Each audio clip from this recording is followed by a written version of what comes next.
um cara como esse, o Putin, consegue manipular toda uma população com uma certa facilidade, assim. É o Isso controle acontece. da informação, né? A importância da informação, no caso desse, que faz com que a população acredite em mentiras que têm um interesse gigantesco por trás. A história vem contando isso, né? E os poucos que ficam sabendo que estão indo às ruas já tem milhares de presos. Aquilo ali é uma ditadura, uma autocracia perversissima, pior até do que a do comunismo, porque pelo menos tinha uma divisão de poder no Politburo. Com ele agora não tem divisão de poder nenhuma, e o cara vem da espionagem, da KGB, do envenenamento, da dissimulação, é um sujeito de sangue gelado, você olha para ele, parece um reptiliano, sem alma, de modo que esse é um dos homens mais perigosos que eu já conheci na minha vida.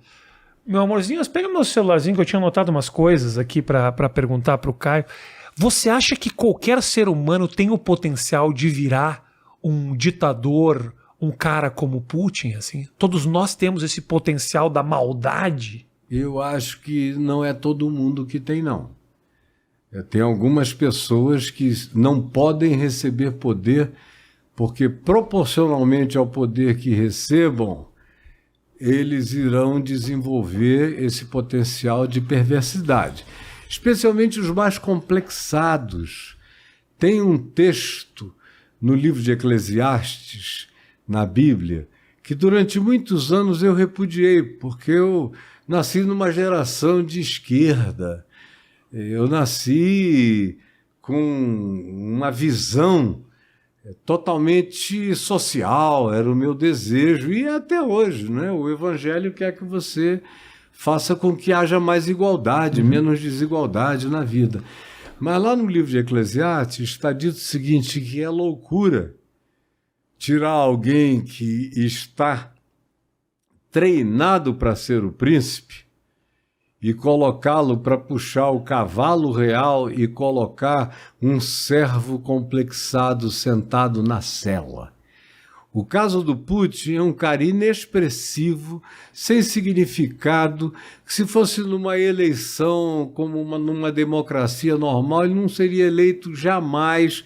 Foi criado ali pela esperança do Yeltsin, que estava mais bêbado do que um gambá, de botar um cara que prosseguisse.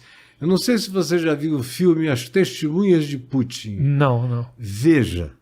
É extraordinário porque foi sendo filmado antes, durante e depois.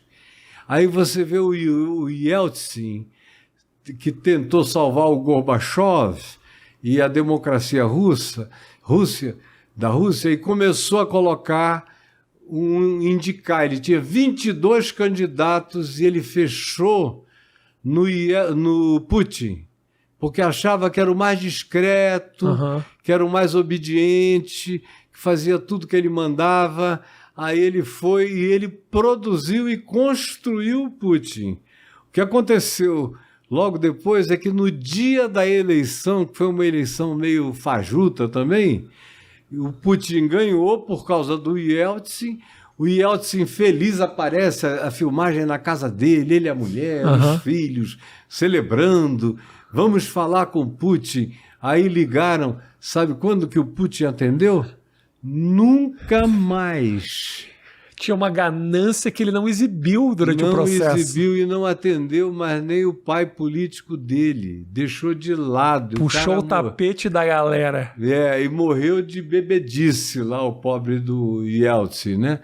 Então esse cara já estava sendo treinado para essa maldade há muitas décadas. Esse momento, assim, de conflito, ele nos aproxima mais, Caio, ou nos afasta? Eu digo nós que não estamos participando ativamente desse conflito. Assistir essas imagens nos transforma em mais humanos ou mais... ou a gente busca mais a guerra? Eu acho que tem gente que se humaniza muito mais. Eu estou vendo um monte de gente sofrendo, orando, pedindo solução, querendo pacificação. Estranhamente, ao mesmo tempo, mais ou menos equivalente aos mesmos que no Brasil tomam posições idênticas e que têm uma certa irmandade, mais do que ideológica, eu diria que é uma irmandade espiritual, de atitude, tomando atitudes de propensão beligerante do lado do atacante. Porque a coisa mais maluca de uma coisa dessa é que a Ucrânia estava lá na dela, já sofrendo aquelas invasões, já tinha perdido a Crimeia, estava ali tentando se segurar, elegeu um comediante que surpreendeu o mundo e todo mundo, que é um cara habilidosíssimo para se comunicar, tem se mostrado macho, corajoso pra caramba, mas ao mesmo tempo, você vê aqui no Brasil, eu encontro gente que acha que ele é um egótico, que está botando o povo todo para enfrentar uma guerra, que eles deveriam era se render, ficar de quatro para o Putin e ficarem felizes. Agora, o que o Putin não imaginava é que havia um povo ali. Porque o que esses caras estão fazendo de levar a família para a Polônia, para a Eslovênia, para isso, para aquilo, beijar a mulher e os filhos e voltarem para pegar em arma, em coquetel Molotov. E no chão eles estão ganhando a guerra. Esse é o susto da União Soviética. Eles acharam que de iam passar longe, por cima, né? Ia passar por cima. E os caras iam arregar. Mas não. Quanto mais eles bombardeiam, mais eles mobilizam esse pessoal, mais o brio ucraniano cresce. E a gente está, por outro lado da história, descobrindo o poder de novo da valentia, de uma etnia que se respeita, porque a gente está falando de um povo que existe há 1.500 anos, não é uma bobagemzinha que surgiu outro dia. Então, foi um susto que o Putin levou. Ontem ele já começou a dizer que vai ficar satisfeito com o território dos separatistas.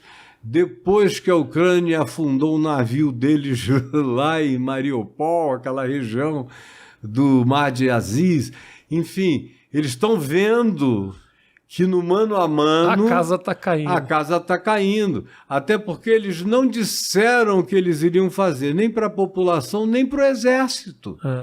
Aquela garotada foi para fazer exercício, sem entender por que precisava de 100 mil, 120 mil, 150 mil, mas o doido quis, a gente vai. Quando o bicho pegou e eles começaram a ver que na Ucrânia tinha gente capaz de ir para a guerra, dar a vida e não ter medo, e eles começaram, alguns jovens até a se renderem, a pedirem socorro e tudo mais, isso foi desmoralizando, quebrando o moral das tropas soviéticas. Sim. É um negócio extraordinário ver como o inconsciente coletivo opera. Porque essa noção do inconsciente coletivo é uma coisa que eu acompanho há muitos anos. Na Bíblia, onde o inconsciente coletivo já estava presente no Velho Testamento, lá eles chamavam de a medida da iniquidade transbordou. Era quando uma geração, um povo, uma etnia, ia fazendo males, acumulando maldades, chegava a um ponto que 20, 30, 40 anos depois, aquilo se derramava como um dilúvio na cabeça dos praticantes da maldade. E aí a psique coletiva se enfraquecia.